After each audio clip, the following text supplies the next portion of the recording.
Bismillahirrahmanirrahim. Untuk pembahasan kita kali ini, yaitu kita akan membahas tentang bagian-bagian alat reproduksi untuk perempuan. Terbagi menjadi dua, yaitu alat reproduksi internal dan juga yang kedua adalah alat reproduksi eksternal. Nah, yang pertama saya akan membahas tentang yang eksternal terlebih dahulu, yaitu bagian dari organ reproduksi tetapi yang di bagian luar. Untuk gambarnya sudah saya lampirkan. Nah, untuk yang pertama kita bisa lihat yang bentuknya itu seperti gunung atau dia cenderung lebih menonjol ke bagian depan, dia menutupi tulang ke belakang. Kemaluan itu bernama mons venalis atau biasa disebut dengan mons pubis. Untuk mons pubis ini dia bagian yang dilapisi oleh lemak dan juga tempat tumbuhnya rambut. Rambut atau yang biasa disebut dengan pubic hair atau rambut kemaluan ini, dia fungsinya untuk melindungi vagina dari berbagai macam kotoran. Nah, untuk yang bentuknya seperti pir ini, kita akan bahas satu persatu lapisannya. Lapisan yang paling luar ini adalah lapisan yang biasa disebut dengan labia mayora atau bibir besar. Labia mayora berasal dari mons venalis atau mons pubis, bentuknya lonjong menjurus ke bawah dan bersatu di bagian bawah. Bagian luar dari labia mayora ini terdiri dari kulit berambut, kelenjar lemak, dan kelenjar keringat. Sementara bagian dalamnya itu tidak berambut dan mengandung kelenjar lemak. Namun bagian ini mengandung banyak ujung saraf ya, sehingga sensitif saat kita berhubungan badan atau seks. Untuk lapisan atau ini yang di dalam dari labia mayora tadi itu disebut dengan labia minora. Nah, untuk labia minora ini biasa disebut dengan bibir kecil. Nah, untuk labia minora ini dia mengandung banyak sekali pembuluh darah di dalamnya. Pembuluh darah ini dia mengelilingi dari labia mayora tersebut. Nah, labia minora ini merupakan lipatan kecil di bagian dalam labia mayora. Bagian depan labia minora mengelilingi klitoris. Nanti kita akan bahas juga selanjutnya tentang klitoris. Nah, kedua labia ini mempunyai pembuluh darah sehingga dapat menjadi besar saat kita merasakan kedinginan dan akan menjadi kecil saat kita merasakan kepanasan. Labia minora pada wanita dianalogikan atau dihomogenkan seperti skrotum pada pria, di mana skrotum pada pria itu bisa mengempis atau menjadi kecil, juga bisa menjadi besar di saat-saat tertentu. Nah, untuk selanjutnya klitoris. Untuk klitoris ini dia tertutup oleh preputium. Nah, klitoris tersebut itu dibasahi oleh kedua labia kanan dan juga kiri, dan bagian atasnya itu juga tertutupi oleh kedua labia. Nah, klitoris ini mengandung banyak pembuluh darah dan serat saraf sehingga sangat sensitif saat berhubungan badan. Selanjutnya, himen atau biasa disebut dengan selaput darah. Nah, selaput darah ini merupakan selaput tipis yang menutupi sebagian luar vagina luar. Pada umumnya, himen atau selaput darah ini itu berlubang sehingga menjadi saluran di saat kita menstruasi atau di saat kita melahirkan bayi atau janin. Nah, cairan yang dikeluarkan oleh kelenjar rahim atau biasa disebut dengan menstruasi. Nah, di saat berhubungan badan yang pertama kali atau berhubungan seks pertama kali, himen itu akan robek dan mengeluarkan darah. Tetapi itu setiap orang berbeda-beda, tergantung individunya. Ada yang mengeluarkan darah, ada juga yang tidak mengeluarkan darah, tergantung dari jenis atau bentuk dari himen. Karena himen ini sendiri memiliki bentuk yang sangat bermacam-macam atau bervariasi. Nah, ada juga lubang uretra. Lubang uretra ini adalah lubang di mana kita itu mengeluarkan air kencing gitu. Jadi kita wanita itu memiliki 3 lubang, yaitu lubang uretra, lubang vagina, dan juga lubang anus yang digunakan untuk mengeluarkan kotoran kita. Nah, untuk selanjutnya yaitu anus. Nah, anus ini dia adalah lubang di mana kita mengeluarkan kotoran kita atau biasa disebut dengan pup. Nah, untuk alat kelamin yang kedua Yang kita akan bahas adalah di bagian dalam atau interna. Nah, untuk interna itu yang pertama adalah vagina. Vagina atau saluran senggama. Sebagaimana telah kita bahas tadi, yaitu vagina itu adalah saluran di mana menghubungkan luar dengan uterus atau yang biasa disebut dengan rahim. Nah, vagina ini adalah salurannya. Untuk yang kedua, yang di atasnya dari vagina itu disebut dengan serviks atau leher rahim. Nah, serviks atau leher rahim ini merupakan penghubung rahim dengan vagina. Di atas serviks kita bisa lihat yang paling besar itu berbentuk seperti buah pir. Itu disebut dengan rahim atau uterus.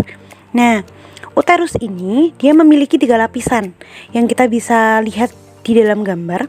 Yang pertama, yang paling luar adalah perimetrium, yang di dalamnya itu adalah myometrium, dan yang paling akhir, yang di paling dalam itu namanya endometrium, di mana endometrium ini dia adalah lapisan yang dimana dia akan luruh di saat kita sedang menstruasi. Nah, di atasnya lagi itu ada seperti tangan atau seperti saluran. Itu saluran seperti pipa, itu namanya tuba falopi. Di mana tuba falopi ini adalah tempat di mana sel telur dan juga sperma itu akan bertemu dan terjadi pula pembuahan atau fertilisasi di dalamnya. Nah, selanjutnya ada seperti tangan yang biasa disebut dengan fibrin, di mana fibrin ini dia itu seperti mencengkram ya, seperti mencengkram sesuatu yang bulat. Sesuatu yang bulat itu disebut dengan ovarium, di mana ovarium itu adalah tempat di mana ovum dihasilkan atau tempat produksi ovum atau sel telur. Nah, ovarium ini dia akan seperti diambil ovumnya oleh fibrin ini, di mana fibrin akan mengambil sel telur lalu ke tuba falopi. Jika bertemu dengan sperma akan terjadi pembuahan, tetapi jika tidak akan terjadi pembuahan, maka akan terjadi menstruasi. Nah, untuk selaput-selaput atau saluran-saluran yang berada di sekitar rahim ini itu adalah pembuluh darah, di mana pembuluh darah yang berwarna biru itu adalah pembuluh darah nadi, dan yang berwarna pink itu adalah pembuluh darah arteri. Untuk selanjutnya kita akan membahas tentang bab menstruasi, di mana kita melanjutkan dari bab sebelumnya, yaitu organ reproduksi, khususnya organ reproduksi perempuan. Nah, untuk menstruasi ini kita akan membahas tentang siklusnya ya. Yang pertama, siklus menstruasi ini bisa kita lihat dari gambar. Itu umumnya wanita itu mengalami menstruasi di saat dia sudah mengalami pendewasaan atau biasa disebut dengan pubertas. Nah, sedangkan proses menstruasi ini sendiri itu adalah proses di mana endometrium atau lapisan dalam rahim yang paling dasar itu sedang mengalami peluruhan. Nah, proses ini atau siklus ini biasanya itu umumnya 28 hari itu minimal, dan maksimal itu 35 hari. Ada juga beberapa referensi yang menunjukkan bahwasanya ada beberapa perempuan yang mengalami siklus ini 40 hingga 45 hari. Nah, kita akan bahas tentang siklusnya. Untuk yang pertama kita bisa lihat ya dari gambar, itu adalah siklus menstruasi, di mana siklus menstruasi ini harinya itu berkisar 1 hingga 7 hari itu pada umumnya. Tetapi ada beberapa wanita yang mengalami hingga 14 hari atau 15 hari. Tetapi itu masih normal. Dilihat dari bagaimana tekstur darah dan juga bagaimana kebiasaan dia saat menstruasi di bulan-bulan sebelumnya. Nah, untuk menstruasi ini kita bisa lihat endometrium mengeluarkan darah atau endometrium itu mengalami peluruhan, dan di sini semua hormon itu mengalami penurunan atau masih stabil atau stagnan pada hormon 0, sehingga tidak ada hormon yang keluar di saat menstruasi terjadi. Untuk folikelnya atau folikel atau yang paling atas itu ya, kita bisa lihat terdapat bulat-bulat. Nah, itu ada folikel. Di saat menstruasi ini folikel sudah mulai tumbuh atau sudah mulai berkembang, tetapi dia akan mulai lebih cepat berkembang di saat setelah kita memasuki fase praovulasi atau biasa disebut dengan fase folikular. Di sini folikel sudah mulai berkembang, di mana folikel ini terdapat di dalam ovum, dan folikel ini berkembang dengan adanya hormon FSH atau hormon follicle stimulating hormone atau FSH. Nah, di sini folikel sudah mulai berkembang. Nah, berkembangnya folikel ini mengeluarkan hormon, yaitu hormon estrogen. Di mana hormon estrogen ini berfungsi untuk penebalan dinding, membantu proses penebalan dinding di saat nanti ada proses fertilisasi atau ada pembuahan, yaitu bertemunya sel telur dengan sperma di dalam tuba falopi. Nah, untuk folikel yang sudah mulai berkembang ini, dia akan terus mengalami perkembangan hingga hari ke-13. Itu pada umumnya. Nah, untuk hari ke-14 ini terjadilah fase ovulasi. Di mana fase ovulasi ini folikel akan membuka dan dia akan mengeluarkan ovum atau sel telur. Sehingga di saat kita ingin berhubungan badan atau seks dan ingin mendapatkan anak, bagusnya itu di saat hari ke-14 ini. Umumnya di saat hari ke-14 ini di masa subur. Nah, sehingga di sini mulailah keluar hormon LH atau ya biasa disebut dengan luteinizing hormone. Di mana hormon LH ini juga dia akan membantu untuk berkembangnya folikel ini. Karena tadi sudah membuka, maka folikel ini akan menjadi folikel corpus luteum. Di mana corpus luteum ini dia sudah mulai, kalau misalnya dibilang barang, ini itu barangnya sudah rusak. Sehingga di saat corpus luteum itu mengalami puncak-puncaknya, itu akan keluar hormon baru bernama hormon FSH. Sehingga ada dua hormon yang untuk stimulating dinding rahimnya, yaitu hormon progesteron yang dikeluarkan oleh FSH di saat terjadinya corpus luteum, sehingga hormon progesteron dan juga hormon estrogen ini mereka saling bantu-membantu untuk penebalan dinding. Nah, penebalan dinding ini itu berfungsi untuk apa? Untuk mempersiapkan kehamilan jika terjadi pertemuan antara ovum dan juga pertemuan antara sel sperma. Nah, untuk fase setelah ovulasi itu tadi disebut dengan fase pasca ovulasi atau biasa disebut dengan fase luteal. Nah, begitu seterusnya, menstruasi lagi, folikelnya mulai berkembang lagi, dan begitu seterusnya. Ada beberapa perempuan yang mengalami nyeri haid atau rasa sakit di bagian bawah perut di saat mereka itu menstruasi. Dan ternyata hormon yang paling berpengaruh untuk adanya sakit di perut ini itu adalah hormon prostaglandin. Nah, hormon ini adalah hormon di mana dia itu membantu untuk kontraksi di dalam rahim. Ternyata di saat kita itu menstruasi ada kontraksi di dalam rahim, sehingga kontraksi ini itu sebenarnya mencekam ya. Dia bentuknya kayak tercekam seperti itu, sehingga rahim itu terasa sakit. Nah, untuk penanganan agar kita bisa mengurangi sedikit nyeri haid atau rasa sakit itu, ada beberapa poin. Untuk yang pertama yaitu minum banyak atau minum air putih yang banyak ya. Nah, untuk yang kedua bisa nih kita atasi dengan minum jahe. Untuk yang ketiga bisa juga kita kompres dengan handuk hangat, di mana handuk itu telah diberi oleh air hangat. Untuk yang keempat, kita wajib banget menghindari yang namanya kafein, karena kafein ini ternyata terbukti memberikan karena kafein ini itu dia tuh stimulating. Dia merupakan salah satu stimulan sehingga memberikan rasa yang kurang nyaman di saat kita menstruasi. Nah, untuk yang terakhir yaitu melakukan peregangan atau kita menggerakkan badan kita sehingga badan kita itu tidak terasa kaku, sehingga badan itu akan merasa lebih rileks. Nah, itu tadi adalah tipsnya. Dan untuk nyeri haid ini sendiri di dalam dunia kedokteran biasa disebut dengan dysmenorrhea atau nyeri haid.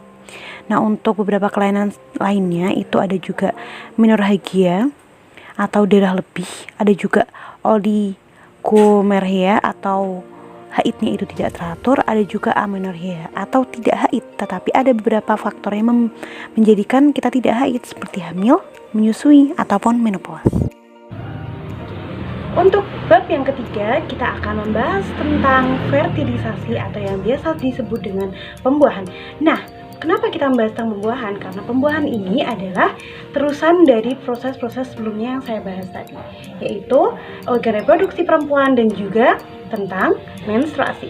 Nah, untuk fertilisasi ini atau pembuahan ini berawal dari keluarnya ovum atau terbentuknya ovum dari ovarium. Dia akan keluar, itu namanya adalah proses ovulasi. Nah, untuk proses ovulasi ini, itu dia akan menuju ke tuba falopi, terjadilah pertemuan dengan sperma. Nah, di sini disebut dengan fertilisasi atau pembuahan. Lalu, untuk pembuahan ini untuk hari yang pertama itu adalah sel tunggal atau zigot.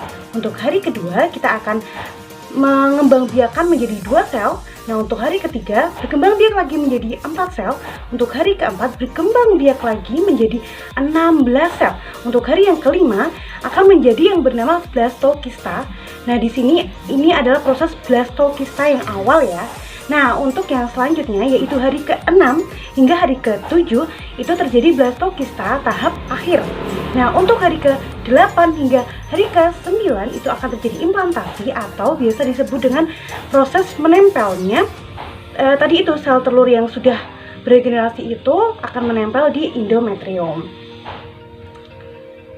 Nah, untuk yang selanjutnya kita akan membahas tentang bagaimana sih setelah ini ya, fertilisasi itu selanjutnya ada nih tanda-tanda pasti dan juga tidak pasti kehamilan. Lah, kenapa harus ada tanda pasti dan tidak pasti? Karena bisa jadi tanda tidak pasti itu bukanlah tanda dia itu benar-benar hamil. Nah, kita akan bahas.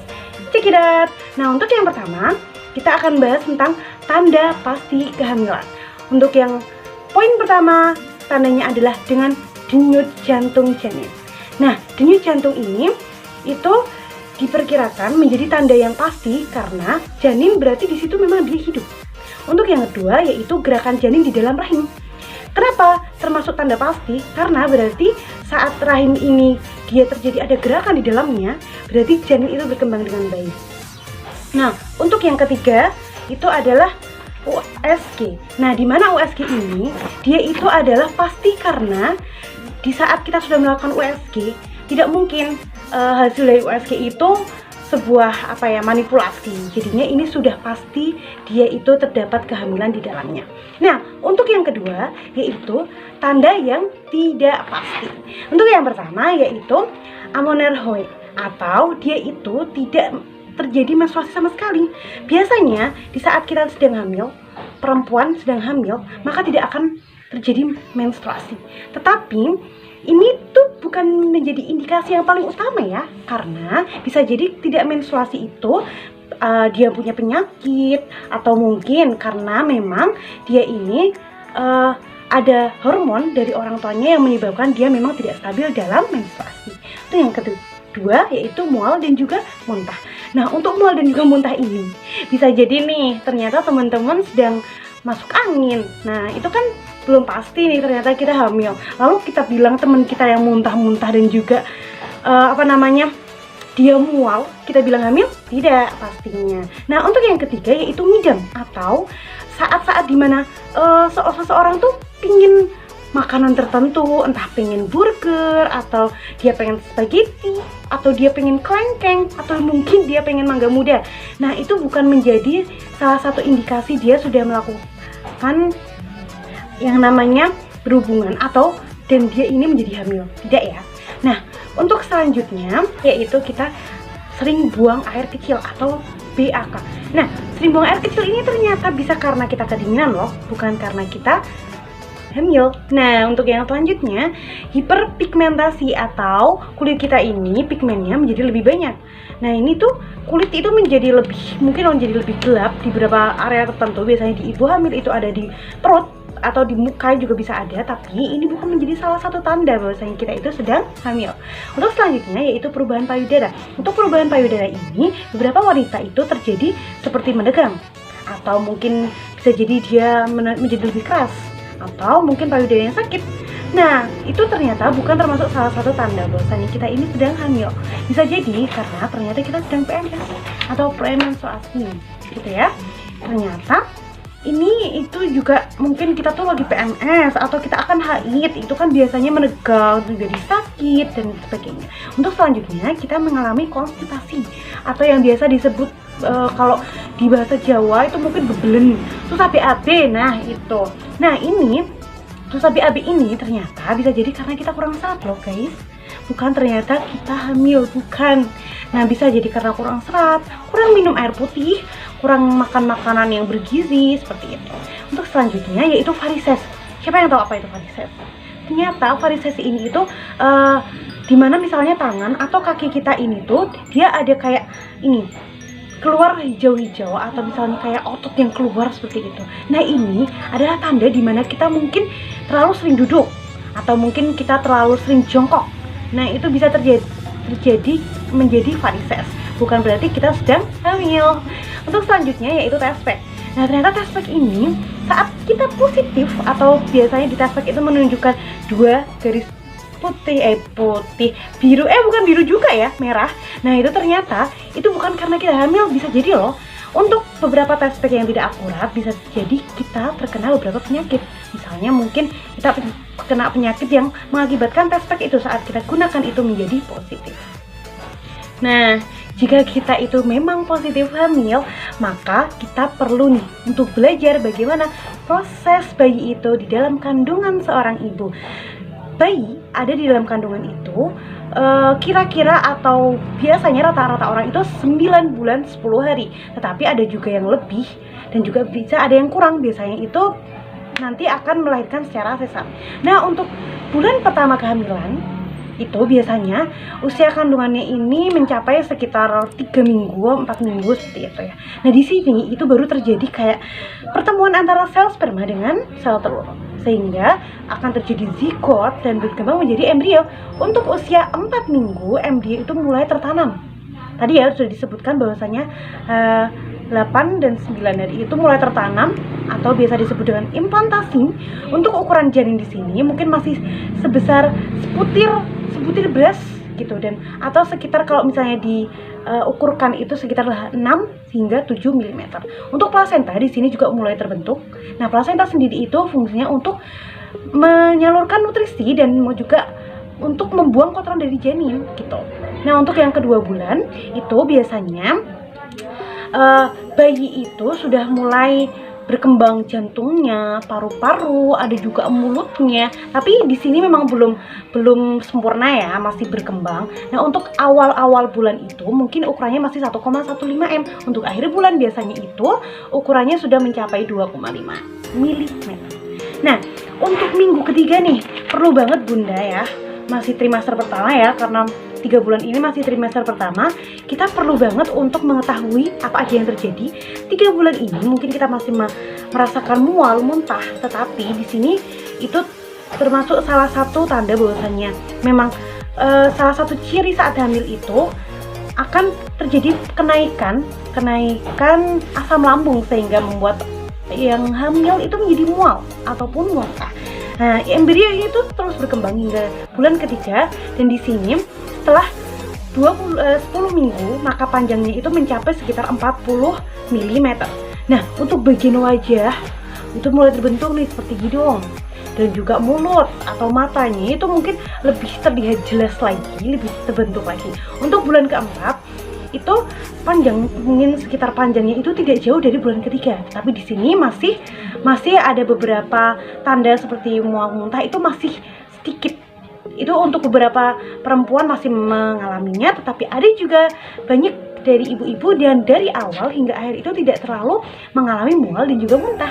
Untuk bulan kelima, nah di sini berat badan bayi itu mungkin sudah mencapai 13 sampai 17 cm untuk panjangnya.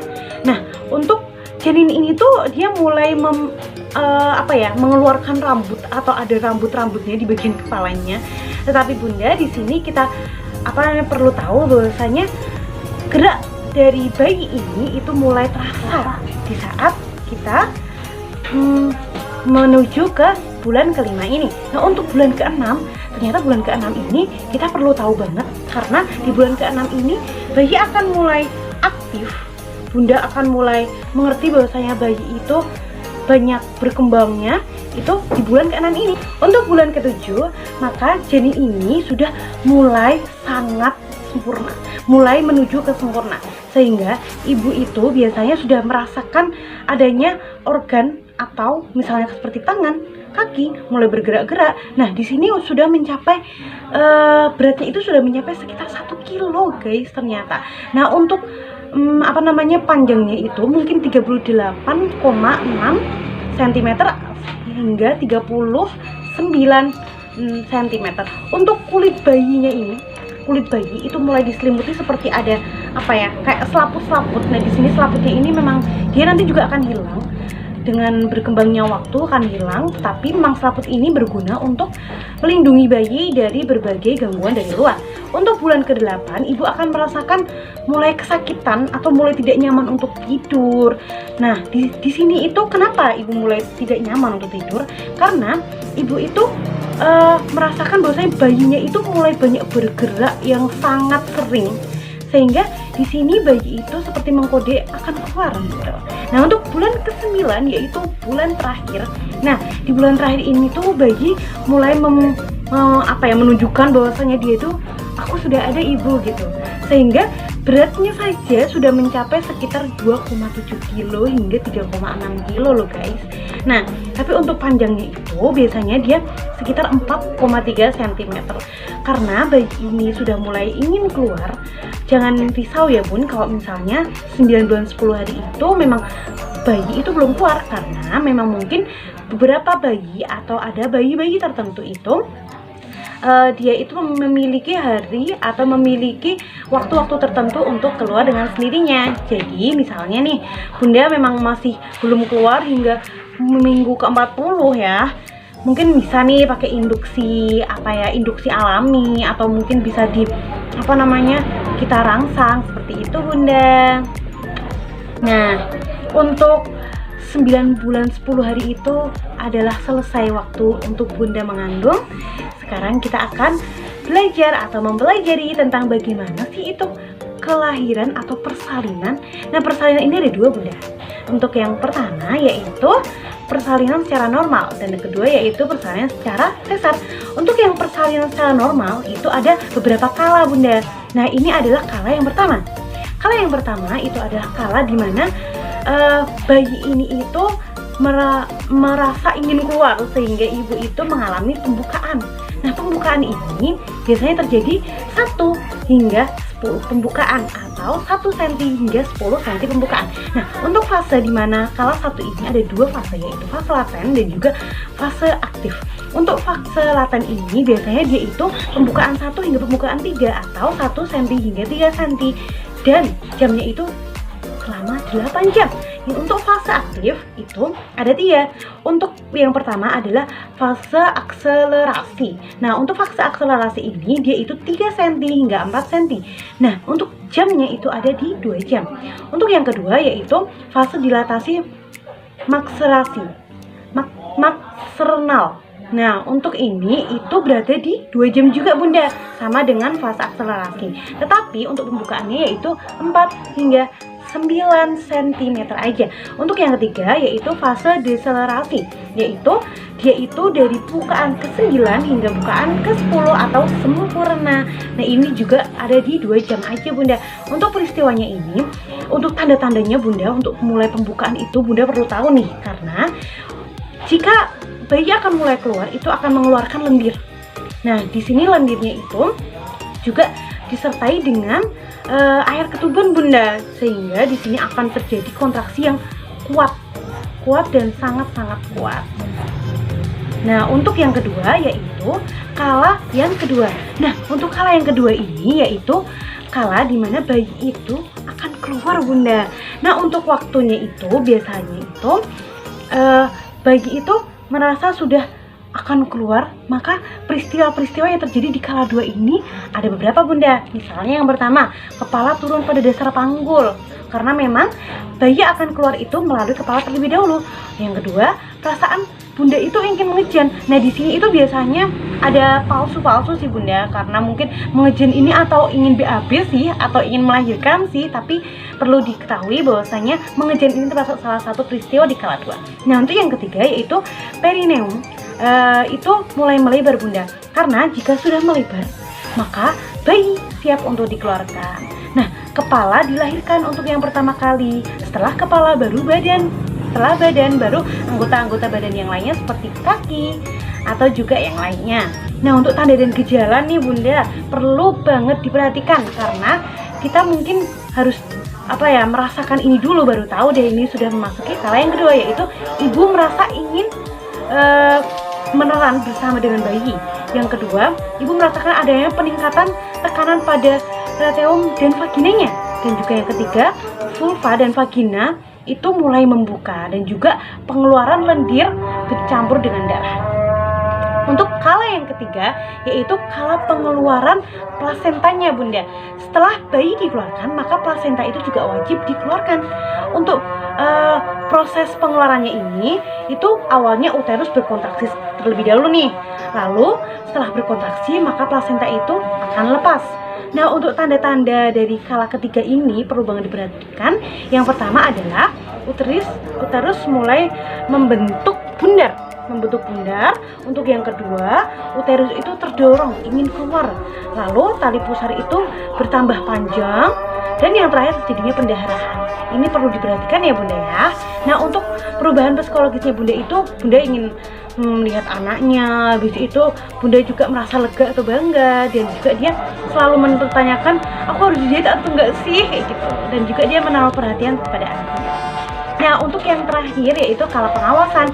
Nah kala pengawasan ini sebenarnya adalah waktunya itu setelah persalinan berakhir, dalam kurun waktu 2 jam setelah persalinan. Nah untuk observasi atau apa aja sih yang harus diperhatikan di kala yang keempat atau kala observasi ini? Yang pertama yaitu kontraksi uterus, yang kedua pendarahan di vagina, yang ketiga kandung kemihnya kosong, yang keempat yaitu jahitannya, yang kelima tingkat dari kesadarannya, untuk yang keenam pemeriksaan dari tanda-tanda vital, yang ketujuh plasenta itu lahir lengkap atau tidak, dan yang kedelapan atau yang terakhir ibu dan juga anak dalam keadaan sehat dan juga baik.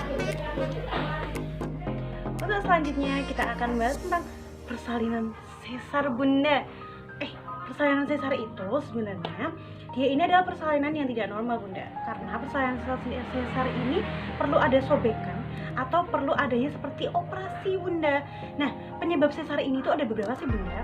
Mungkin bisa jadi nih karena bayinya itu memang berada di daerah atau dia itu tidak berada di yang normal itu loh bunda letaknya. Nah untuk yang kedua karena mungkin sebelumnya itu sudah melalui operasi sesar. Untuk yang ketiga bisa jadi karena masalah dengan plasentanya.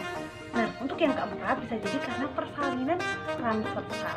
Nah untuk resiko dari persalinan sesar ini sendiri itu bunda itu sebenarnya banyak, tetapi kita perlu tahu ya penyebabnya itu sebenarnya tadi itu saya baru menyebutkan 4 dari beberapa aja bunda. Yang lainnya itu masih banyak bunda, mungkin bayi ada masalah, kepalanya bayi terlalu besar, atau mungkin bunda memang tidak kuat, atau bunda keadaan waktu itu memang tidak meyakinkan atau tidak memungkinkan untuk melahirkan secara normal, jadi wajib atau dia disarankan untuk sesar.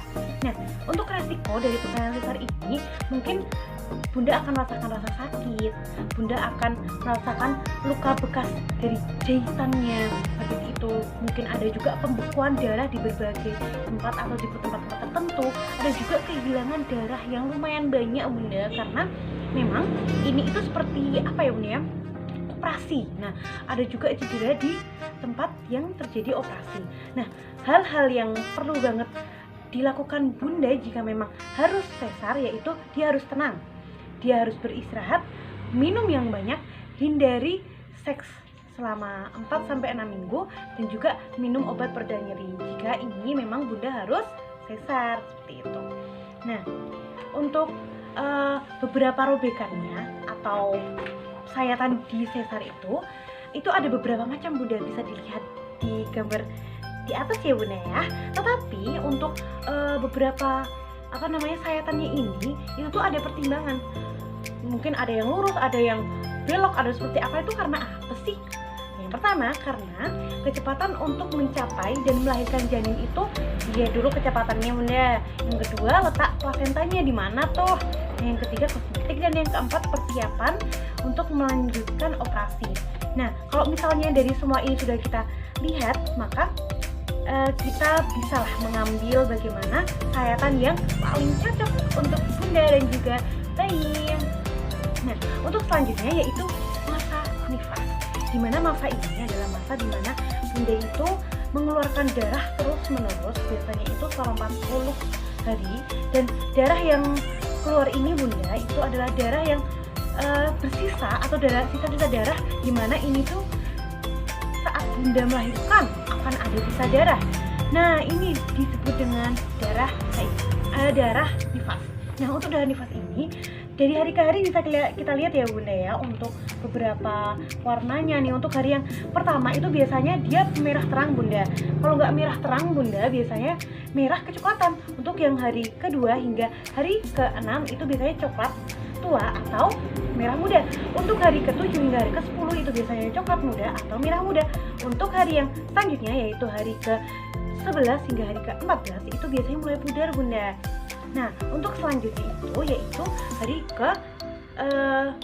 biasanya itu minggu ketiga sampai minggu keempat itu udah mulai pudar, mungkin putih atau krem bunda. Untuk minggu ke-6 atau minggu terakhir nih bunda, biasanya dia tuh benar-benar sudah akan hilang, tapi beberapa orang itu berbeda-beda. Nah, untuk perubahan dari rahimnya bunda setelah kita melahirkan itu, perubahannya itu bisa dilihat bunda. Tuh, yang pertama, minggu pertama itu masih sangat terbuka. Untuk minggu kedua mulai tertutup, minggu ketiga dan keempat mulai tertutup lagi, minggu kelima tertutup mulai makin rapat, minggu selanjutnya itu sudah mulai sempurna tertutup. Karena memang kita akan kembali ke normal bunda, bentuk dari rahim kita tergantung dari bagaimana kita bersalinnya dan juga bagaimana bidan dalam mengarahkan kita bersalin.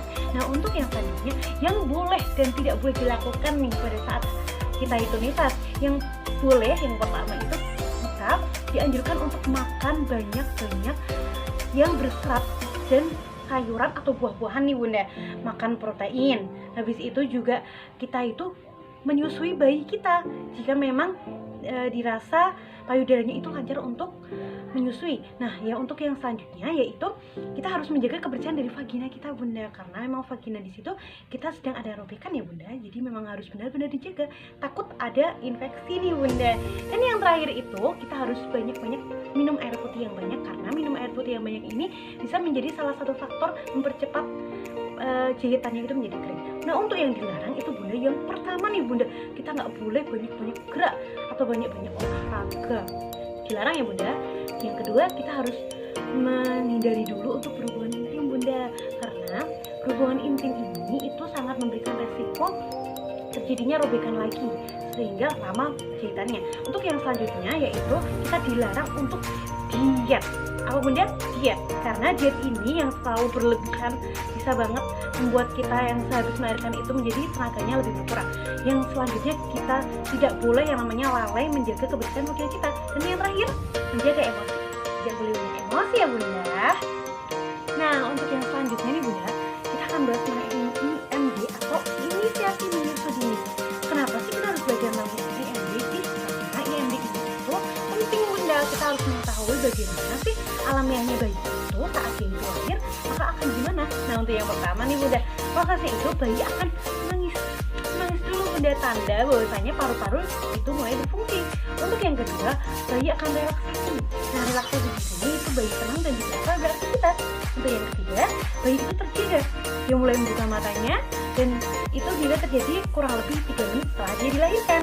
Untuk keempat yaitu bayi akan beraktivitas. Nah, untuk aktivitas ini itu biasanya dia akan refleks melihat bundanya itu kurang lebih 8 menit lah bunda. Nah, untuk yang selanjutnya yaitu istirahat. Ini akan terjadi beberapa kali di dalam IMD bunda ya. Nah, untuk yang keenam yaitu merayap. Dia akan merayap atau menuju ke payudara bunda itu kurang lebih 35 menit setelah dilahirkan. Nah, untuk yang penyesuaian atau dia itu menyesuaikan ibunya, mungkin dia akan menjilat, menyentuh puting dari bundanya ini, itu biasanya itu 40 menit setelah dilahirkan. Nah, untuk selanjutnya dia akan menyusu bunda, karena dia udah tahu nih, oh ini yang namanya puting, dia akan menyusu. Dan yang paling penting bunda, saat kolostrum atau cairan biasanya tuh putih kekuningan dari puting kita ya bunda, itu tidak boleh dibuang bunda, karena ini yang paling penting. Nah, untuk yang terakhir yaitu tidur. Nah, ini biasanya kurang lebih 1,5 jam hingga 2 jam dari setelah bayi itu dilahirkan. Nah, untuk manfaat dari IMD itu ada beberapa bunda. Yang pertama, membantu keberhasilan dari proses menyusui itu. Untuk yang kedua yaitu meningkatkan fungsi jantung dan juga paru-paru dari buah hati bunda. Untuk yang ketiga yaitu suhu tubuh dari sang bayi itu akan stabil dan dapat memperkuat ikatan batin antara ibu dan juga anak. Untuk yang selanjutnya yaitu meningkatkan imunitas dari sang bayi, dan yang terakhir adalah meningkatkan hormon oksitosin yaitu hormon bahagia dari ibu dan juga bayinya. Nah, untuk selanjutnya itu kita akan bahas tentang ASI eksklusif. Apa sih itu ASI eksklusif? Apa yang harus diberikan saat kita menuju ini, tahap ini? ASI eksklusif adalah dimana kita itu memberikan bayi itu ASI selama 6 bulan full, tidak ada jeda. Jadi ASI ini harus full dan tidak boleh ada tambahan walaupun itu susu formulasi. Ingat ya bunda ya. Nah, untuk posisi dari ASI, posisinya itu bunda, itu posisi menyusui itu posisinya hidung dan juga dagu yang bayi itu menghadap ke payudaranya bunda. Nah, untuk kepala si bayi ini ditahan, dan juga lehernya, juga punggungnya harus ditahan. Nah, itu sebaiknya menelungkupkan seluruh badan bayi itu kepada ibunya bunda, jadi menghadap ke bundanya ya. Nah, untuk yang selanjutnya itu digendongnya itu juga dia harus menghadap ke bundanya seperti ini. Nah, untuk waktunya bunda, misalnya nih bunda 0 sampai 3 bulan itu biasanya per harinya bunda 2 sampai 3 jam aja nih. Tapi kalau misalnya 3 bulan hingga 6 bulan itu biasanya tiap hari itu tiap 3 sampai 4 jam dia pasti minta bunda. Nah, cara yang harus dilakukan atau sesuatu yang harus dilakukan saat kita memberikan ASI eksklusif itu apa aja sih? Yang pertama, kita harus menyusui dengan pelekatan yang benar. Nah, pelekatan tadi sudah bisa dilihat dari gambarnya tadi ya bunda ya. Nah, ini merupakan salah satu tanda keberhasilannya itu pelekatannya harus berhasil. Nah, untuk yang kedua, menyusui dalam sehari itu minimal berapa kali bunda? 8 kali.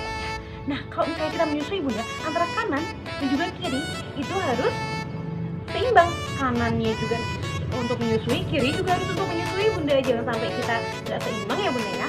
Nah, untuk cara menyimpan ASInya nih bunda, itu misalnya kita memang butuh untuk nggak bisa langsung ke anaknya ya bunda ya, kita perlu banget untuk menyedot ASInya. Nah, itu cara penyimpanannya bunda, yang pertama itu dengan suhu kamar. Suhu kamar ini, tapi dia itu hanya 6-8 jam aja bunda bertahannya. Kalau misalnya kalau di termos itu bisa 24 jam loh bunda. Lebih lama lagi kalau ditaruh di dalam kulkas, itu tahannya itu bunda bisa sampai 2-3 hari loh bunda. Tapi lebih lama lagi bunda kalau dalam freezer bisa mencapai 3 bulan bunda, jika di freezer yang tutupnya itu ada 2. Bunda, cara memberi ASInya jangan sampai salah ya bunda. Ada step by stepnya nih bunda. Yang pertama, kita harus cuci tangan dulu bunda. Cuci tangan agar tangan kita saat menyentuh gelas ataupun apapun yang akan disusukan kepada bayinya itu dalam keadaan steril bunda. Untuk yang kedua, di saat memang itu disimpan di dalam suhu ruangan aja, kita nggak boleh lebih dari 8 jam bunda. Ingat, tidak boleh lebih dari apa bunda? 8 jam. Nah, untuk yang ketiga yaitu kita harus memanaskan bila mana ASI yang disimpan itu disimpan di dalam termos ataupun disimpan di dalam mari es bunda. Dipanaskannya itu pun tidak boleh langsung di dalam kobaran api ya bunda ya. Itu harus ada misalnya nih bunda, ada mangkuk air panas, kita masukkan dot atau apa yang di dalam air panas. Nah, itu pemanasan yang paling bagus untuk bunda. Nah, untuk yang terakhir yaitu sendok yang kita akan pakai nanti bunda untuk diminumkan kepada bayi kita itu dalam keadaan steril bunda, untuk mengurangi adanya kuman ataupun apa yang tidak menjadi keinginan kita bunda untuk baby tersayang kita. Nah bunda, untuk yang terakhir yaitu laktasi bunda. Laktasi ini adalah posisi, di sini saya akan membahas aja tentang posisinya nih bunda. Posisi dimana kita akan menyusui babynya nih bunda. Yang pertama yaitu posisi single bunda, di saat anak kita hanya satu bunda. Yang pertama yaitu rebahan bunda. Kita bisa sambil rebahan, sambil menyusui bayi dengan tenang dan juga nyaman bunda. Untuk yang kedua yaitu crowding bunda. Untuk crowding ini antara payudara dan juga tangan kita menopangnya itu harus satu posisi bunda.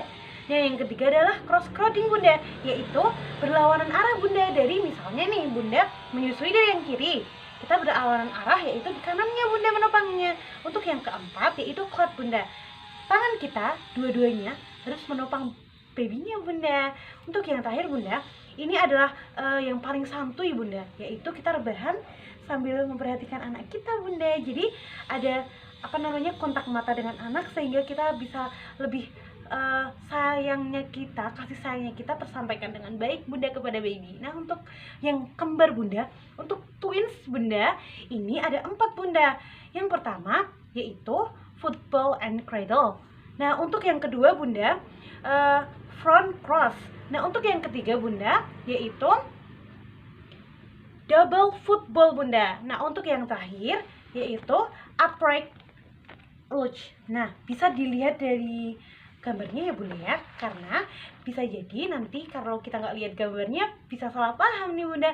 Oke bunda, ini aja ulasan dan penjelasan dari saya bunda. Semoga bermanfaat. Salam sayang dari kami, anak Gaspro, untuk bunda di seluruh dunia.